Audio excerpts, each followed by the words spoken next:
Hello everyone, welcome back to my YouTube channel. ನಾನಿವತ್ತು ಹೋಟೆಲ್ಗಿಂತ ಸಖತ್ತಾಗಿರೋ ಅಂಥ ತರಕಾರಿ ಬಾತನ್ನ ಮಾಡ್ತಾಯಿದ್ದೀನಿ ಮನೇಲಿ. ಯಾವ ರೀತಿ ಮಾಡೋದು, ಅದಕ್ಕೆ ಏನೇನು ಬೇಕು ಅಂತ ನೋಡ್ಕೊಂಡು ಬರೋಣ. ಮೊದಲನೇದಾಗಿ ತರಕಾರಿ, ನಾನಿಲ್ಲಿ ಕ್ಯಾರೆಟು ಮತ್ತು ಬೀನ್ಸು, ಕ್ಯಾಪ್ಸಿಕಮ್ ಮತ್ತು ಬ್ರೋಕ್ಲಿ ಇದಿಷ್ಟು ತರಕಾರಿನ ತೊಗೊಂಡಿದ್ದೀನಿ. ಅದ್ರ ಜೊತೆ ಒಂದು ಟೊಮೆಟೊ, ಒಂದು ಈರುಳ್ಳಿನ ಉದ್ದುದ್ದಾಗಿ ಕಟ್ ಮಾಡಿ ಇಟ್ಕೊಂಡಿದ್ದೀನಿ. ನೆಕ್ಸ್ಟು ಮಸಾಲೆ ರುಬ್ಬಕ್ಕೆ ಏನೇನು ಬೇಕು ಅಂತ ನೋಡೋಣ. ಈರುಳ್ಳಿ, ಟೊಮ್ಯಾಟೊ, ಹಸಿರು ಮೆಣಸಿನ್ಕಾಯಿ, ಶುಂಠಿ, ಬೆಳ್ಳುಳ್ಳಿ, ಕೊತ್ತಂಬರಿ, ಪುದೀನ, ಚಕ್ಕೆ, ಲವಂಗ ಇದಿಷ್ಟನ್ನು ಒಂದು ಜಾರ್ಗೆ ಹಾಕ್ಕೊಂಡು ಅದನ್ನು ಸಣ್ಣದಾಗಿ ರುಬ್ಕೋಬೇಕು. ರುಬ್ಕೊಂಡಾದ ನಂತರ ಯಾವ ರೀತಿ ಪ್ರೊಸೀಜರಲ್ಲಿ ಪಲಾವ್ನ ಮಾಡೋದು ಅಂತ ನೋಡೋಣ. ನಾನು ಮೊದಲನೇದಾಗಿ ಒಂದು ಕುಕ್ಕರ್ನ ಇಟ್ಕೊಂಡಿದ್ದೀನಿ. ಅದಕ್ಕೆ 4-5 ಟೇಬಲ್ ಸ್ಪೂನ್ ಆಗೋಷ್ಟು ಎಣ್ಣೆನ ಹಾಕ್ಕೊಂಡಿದ್ದೀನಿ. ಎಣ್ಣೆ ಹಾಕ್ಕೊಂಡ ನಂತರ ಇದಕ್ಕೆ ಪಲಾವ್ ಸಾಮಾನನ್ನ ಹಾಕ್ತಾಯಿದ್ದೀನಿ. ಚಕ್ಕೆ, ಲವಂಗ, ಆಮೇಲೆ ಕಸೂರಿ ಮೇಥಿ, ಕಲ್ಲುವು, ಜಾಪತ್ರೆ, ಈ ಇನ್ನೊಂದು ಅನಾನಸ್ ಮೊಗ್ಗು ಅಂತೀವಲ್ಲ ಅದನ್ನೆಲ್ಲ ಹಾಕಿ, ಸ್ಟಾರ್ ಹೂವು ಇದಿಷ್ಟನ್ನು ಹಾಕಿಬಿಟ್ಟು, ನೆಕ್ಸ್ಟ್ ಇದಕ್ಕೆ ನಾನು ಆವಾಗಲೇ ಕಟ್ ಮಾಡಿ ಇಟ್ಟಿರೋ ಅಂಥ ಈರುಳ್ಳಿ, ಉದ್ದದಾಗಿ ಕಟ್ ಮಾಡಿರೋ ಅಂಥ ಒಂದು ಈರುಳ್ಳಿನ ಇದಕ್ಕೆ ಹಾಕ್ಕೋತಾ ಇದ್ದೀನಿ. ಹಾಕೊಂಡ್ಮೇಲೆ ಚೆನ್ನಾಗಿ ಫ್ರೈ ಮಾಡಬೇಕು ಈರುಳ್ಳಿನ.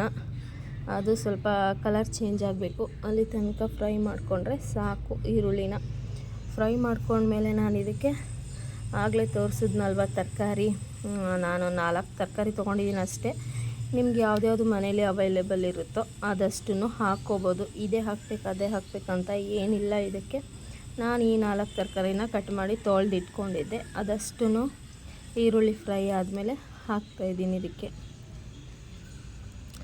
ಇದಕ್ಕೆ ಹಾಕಿದ್ಮೇಲೆ ಚೆನ್ನಾಗಿ ಮಿಕ್ಸ್ ಮಾಡಬೇಕು. ಒಂದು ಸಲ ಚೆನ್ನಾಗಿ ಈರುಳ್ಳಿ ಅದ್ರದ್ದು ಘಮ ಎಲ್ಲ ಅದಕ್ಕೆ ಮಸಾಲೆದು ಪಲಾವ್ ಸಾಮಾನು ಹಾಕಿದ್ವಲ್ಲ ಅದೆಲ್ಲ ಇದಕ್ಕೆ ಹಿಡಿಯೋ ಥರ ಮಿಕ್ಸ್ ಮಾಡಬೇಕು. 1-2 ನಿಮಿಷ ಮಿಕ್ಸ್ ಮಾಡಿದ್ಮೇಲೆ ಆವಾಗಲೇ ರುಬ್ಬಿ ಇಟ್ಕೊಂಡಿರೋ ಅಂಥ ಮಸಾಲೆನ ಇದಕ್ಕೆ ಹಾಕ್ತಾಯಿದ್ದೀನಿ. ಈ ಮಸಾಲೆ ವಾಸನೆ ಹೋಗೋ ತನಕ 1-2 ನಿಮಿಷ ಚೆನ್ನಾಗಿ ಕೈ ಆಡಿಸ್ಬೇಕು.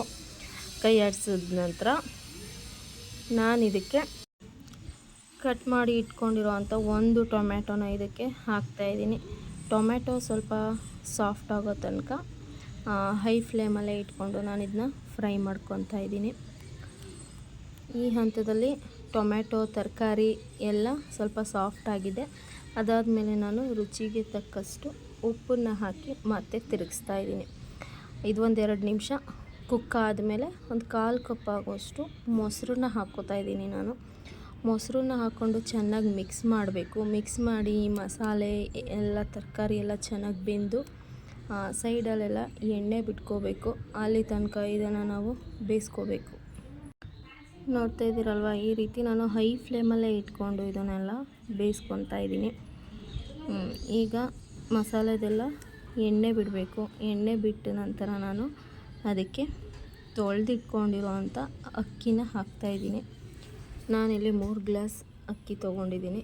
ಇದನ್ನು ತೊಳ್ಕೊಂಡು ನೀಟಾಗಿ ಇದಕ್ಕೆ ಹಾಕ್ಕೋತಾ ಇದ್ದೀನಿ. ಅಕ್ಕಿ ಹಾಕಿದ ನಂತರ ಒಂದು ಸಲ ಮಿಕ್ಸ್ ಮಾಡಬೇಕು. ಮಸಾಲೆ ಮತ್ತು ಅಕ್ಕಿ ಎಲ್ಲ ಒಟ್ಟಿಗೆ ಸೇರೋ ಥರ ಮಿಕ್ಸ್ ಮಾಡಬೇಕು. ಮಿಕ್ಸ್ ಮಾಡಾದಮೇಲೆ ನೀವು ಎಷ್ಟು ಕಪ್ಪು ಅಕ್ಕಿ ತೊಗೊಂಡಿರ್ತೀರೋ ಆ ಅಳತೆಗೆ ನೀರನ್ನು ಹಾಕ್ಕೋಬೇಕಾಗುತ್ತೆ. ನಾನಿವಾಗ ಇದಕ್ಕೆ ನೀರನ್ನು ಸೇರಿಸ್ಕೊತಾ ಇದ್ದೀನಿ. 3 ಕಪ್ಪು ಅಕ್ಕಿ ತೊಗೊಂಡಿದ್ದೆ, 6 ಗ್ಲಾಸ್ ನೀರು ಹಾಕ್ಕೊಂಡಿದ್ದೀನಿ. ಅಳತೆಲೇ ಹಾಕ್ಕೊಂಡ್ರೆ ತುಂಬ ಚೆನ್ನಾಗಿರುತ್ತೆ ರೈಸ್ದು ಹದ. ಇಲ್ಲ ಅಂದರೆ ಸ್ವಲ್ಪ ಮೆತ್ತಗಾಗ್ಬಿಡುತ್ತೆ. ಅದಾದ ನಂತರ ನಾನು ಕೊತ್ತಂಬರಿ, ಪುದೀನನ ಕಟ್ ಮಾಡಿ ಇದಕ್ಕೆ ಹಾಕ್ತಾಯಿದ್ದೀನಿ. ಹಾಕಾದ್ಮೇಲೆ ಒಂದು ರೌಂಡು ಮಿಕ್ಸ್ ಮಾಡ್ಕೋಬೇಕು. ಮಿಕ್ಸ್ ಮಾಡಾದ್ಮೇಲೆ ನಾನು ಇದಕ್ಕೆ ಅರ್ಧ ಹೋಳು ನಿಂಬೆ ರಸನ ಹಾಕ್ತಾಯಿದ್ದೀನಿ. ನಿಂಬೆ ರಸ ಹಾಕ್ಕೊಂಡ್ಮೇಲೆ ಒಂದು ಕುದಿ ಬರೋ ತನಕ ಓಪನ್ ಕುಕ್ಕರಲ್ಲೇ ಬೇಯಿಸ್ಕೋಬೇಕು. ಬೇಯಿಸ್ಕೊಂಡು ಅದನ್ನು ಕ್ಲೋಸ್ ಮಾಡ್ಕೋಬೇಕಾಗುತ್ತೆ. ನಿಂಬೆಹಣ್ಣು ಹಾಕ್ಕೊಂಡು ಮಿಕ್ಸ್ ಮಾಡ್ತಾಯಿದ್ದೀನಿ. ಮಿಕ್ಸ್ ಮಾಡಾದ್ಮೇಲೆ ನೋಡಿ ಕುದೀತಾ ಇದೆ. ಈ ರೀತಿ ಕುದಿ ಬಂದ ಮೇಲೆ ನಾನು ಲಿಡ್ಡನ್ನು ಕ್ಲೋಸ್ ಮಾಡ್ತಾಯಿದ್ದೀನಿ. ಕ್ಲೋಸ್ ಮಾಡಿಬಿಟ್ಟು 1 ವಿಷಲ್ನ ಬರೆಸ್ಕೊಂಡ್ರೆ ಸಾಕು. ಆಲ್ರೆಡಿ ಅರ್ಧ ಕುಕ್ಕಾಗಿರುತ್ತೆ. ಇನ್ನು 1 ವಿಷಲಲ್ಲಿ ಫುಲ್ ಕುಕ್ಕಾಗುತ್ತೆ. ನೋಡಿ ಎಷ್ಟು ಚೆನ್ನಾಗಿ ಕಾಣಿಸ್ತಾ ಇದೆ. ಟೇಸ್ಟ್ ಅಂತೂ ಸಖತ್ತಾಗಿತ್ತು. ಹೋಟೆಲ್ಗಿಂತ ಸೂಪರಾಗಿತ್ತು. ನೀವು ಮನೇಲಿ ಇದೇ ರೀತಿ ಟ್ರೈ ಮಾಡಿ. ಸಖತ್ತಾಗಿರುತ್ತೆ. Thank you for watching. Bye.